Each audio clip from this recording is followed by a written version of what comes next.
Detik-detik rombongan Sandiaga Uno, Menteri Pariwisata Ekonomi Kreatif, diserang. Namun serangan ini bagian dari atraksi Al-Hikmah yang diperagakan oleh Korps Samber Nyowo, Resimen 27 Yuda Putra, Pemuda Pancamarga. Dan turun langsung dalam demonstrasi Abah Haji Syarif Abdullah, sang pembina ilmu Al-Hikmah bagi para Korps Samber Nyowo Resimen 27 Yuda Putra. Atraksi ini dilakukan untuk menyambut kedatangan Menteri Pariwisata Ekonomi Kreatif Sandiaga Uno beserta Bupati Tangerang, Ahmed Zaki Iskandar.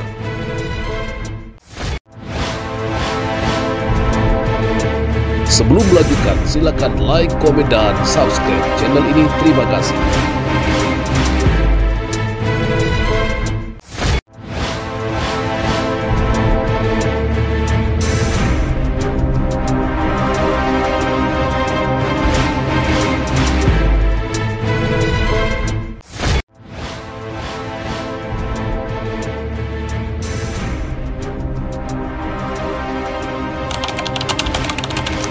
Penyambutan Menteri Pariwisata, Ekonomi dan Kreatif Sandiaga Uno dan Bupati Tangerang Ahmed Zaki Iskandar oleh Korps Samber Nyowo Resimen 27 Yuda Putra, Pemuda Pancamarga.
Provinsi Banten, Tangerang khususnya, ada pesan-pesan? Ya, semoga UMKM Provinsi Banten ini cepat dapat perhatian dari pemerintah setempat dan berguna buat masyarakat. Amin, amin ya rabbal alamin.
La